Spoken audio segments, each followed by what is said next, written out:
Let's pivot to our next segment called Burn It or Build It, everybody's favorite. We go through a rapid fire questions, top 10, some hot takes in here. You just give me a reason as to why we should either burn one of these ideas down or build it for the future, and then maybe an answer why.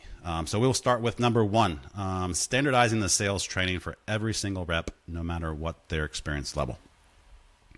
I'm probably a build it. You know, I think most companies don't have common language, common vernacular, common perspective. So like, I think, you get so much for having a standard approach and process, utilization of your technology and tools, your CRM, all sorts of stuff. So I'm a build it on that one.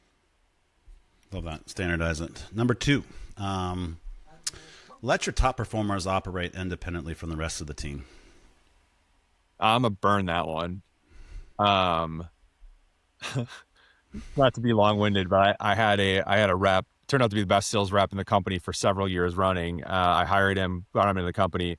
I legit had to take him to lunch one time and tell him like, hey, by the way, dude, if you want to operate like a lone wolf, your career is going to flame out. And you've got to figure out how to embrace teams, work with other people, do this other stuff, and become not a lone wolf, but like, somebody that's going to work with the pack. And turns out to be a best salesperson ever. I would be like, those people are more detrimental to your culture than they are helpful to your organization from a revenue generation. So I would, I'm a burn it on that one. I agree, 100%.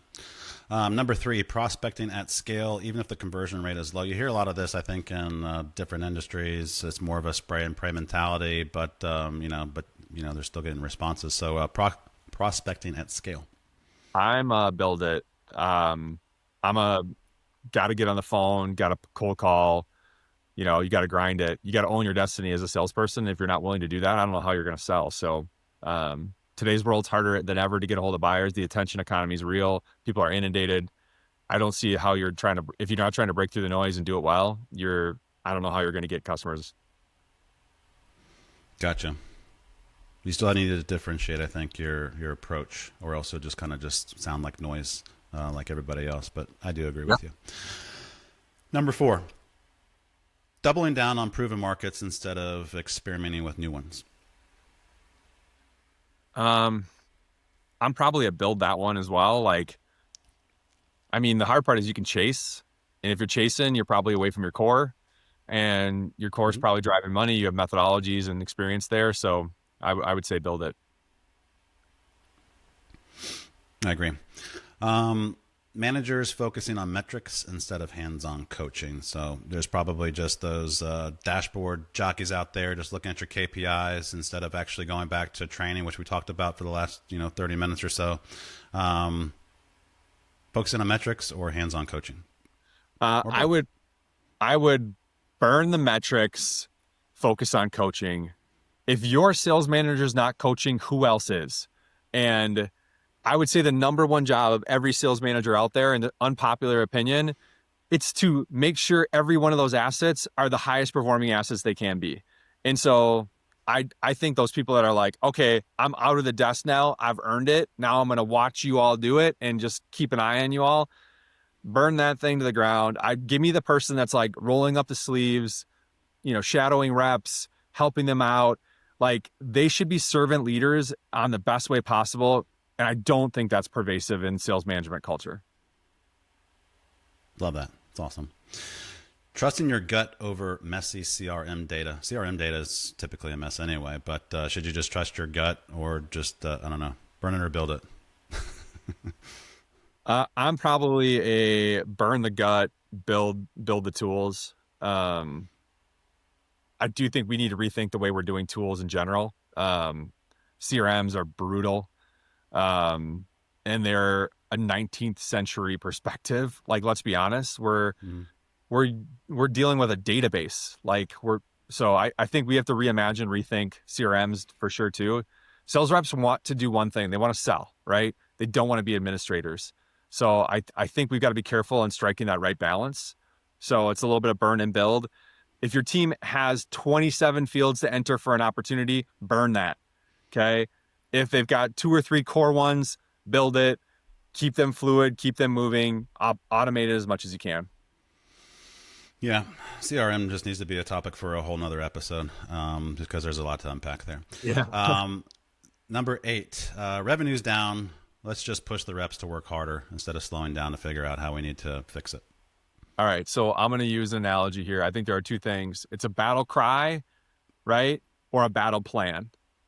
And most organizations show up with a battle cry: sell more, win more, grow more. That's okay. As a rep, I'm going, yeah, got it. But how the heck do I do that? I would say burn the battle cry, build the battle plan. So tell a rep what they need to do, show them how to do it, walk with them, understand what's going to take to achieve success. That's the number one thing I'd be doing. Agreed. Number 9. This kind of ties into one of the previous questions, but using AI to script your prospecting emails. Script, bad. Email automation, good. I mean, yeah, there's a lot to unpack there. I would be cautious right now. Yeah. The tools out there are okay at best, from what I've seen. I think they're pretty transparent. I think they're pretty scripted. So be careful. If you can figure out how to get that more customized, I'd be a little bit more on there. I love the automation concept. I think moving it faster, further, yes, automate, take some of the junk off your plate. The problem is, what's the output? If the output's bad, don't like, here's what I would talk about. Like, if you have a bad, if the music sucks, don't play it louder. Okay. If the music's sweet music and everybody's going to love it, amplify the crap out of it. So I think you have to be careful on how you're thinking through that. It's really back to the core message. If your core message is great, amplify it as best you possibly can. If it's resonating with your customers, go put it on 11, right? But if it's spotty at best and maybe kind of crappy noise, turn that thing down as low as you can, because it's only going to create more noise in the marketplace. Agreed. And finally, number 10, tracking rep activity as a KPI. Build it 100% of the time. I don't think people really understand effort is the leading indicator here.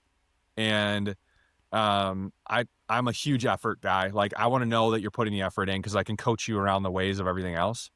If you're sitting back and not giving me the effort, then what are you doing? So I'd be building that one. Agree. Awesome.